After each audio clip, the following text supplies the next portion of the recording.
വചനഭാഗം വെളിപാട് 4:1-11, ലൂക്കായുടെ സുവിശേഷം 8:4-15. ഇന്ന് ദനഹക്കാലം 3-ാം വെള്ളിയാഴ്ചയാണ്. സഭയിൽ സുവിശേഷകന്മാരെ പ്രത്യേകമായി അനുസ്മരിക്കുന്ന ദിവസമാണ് ഇന്ന്.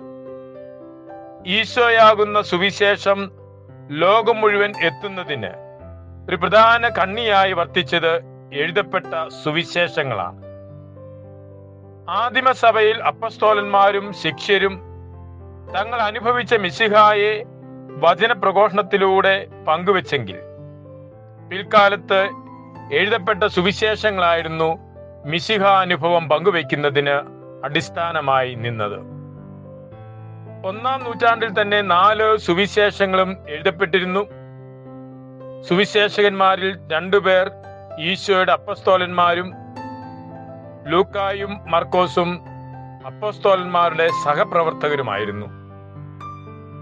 ദൈവാരൂപിയാൽ പ്രത്യേകം തെരഞ്ഞെടുക്കപ്പെട്ട ഈ 4 പേർ മിശിഹ അനുഭവം പരിശുദ്ധാരൂപിയുടെ പ്രചോദനത്താൽ എഴുതി വെച്ചു. അത് എന്നേക്കും ജീവിക്കുന്ന സുവിശേഷമായി നിലനിൽക്കുന്നു.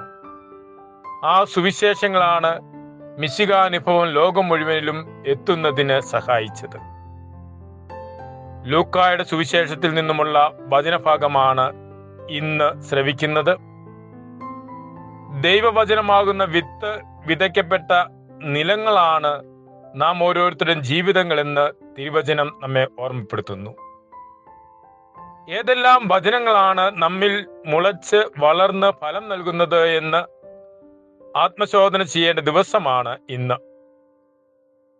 ജീവദായകമായ വചനം ഫലം നൽകുന്നത് നമ്മളുടെ പ്രവർത്തനങ്ങളിലൂടെയാണ്. ഇന്നത്തെ ലേഖനഭാഗം വെളിപാട് പുസ്തകത്തിൽ നിന്നുള്ളതാണ്. സ്വർഗീയ ദർശനത്തിൽ യോഹന്നാൻ കാണുന്ന ചിറകുവെച്ച 4 ജീവികൾ 4 സുവിശേഷകന്മാരുടെ പ്രതീകങ്ങളാണ്. മനുഷ്യൻ മത്തായിയുടെ സുവിശേഷത്തിന്റെയും, സിംഹം മർക്കോസിന്റെയും, കാള ലൂക്കായുടെയും, കഴുകൻ യോഹന്നാന്റെയും പ്രതീകങ്ങളാണ്.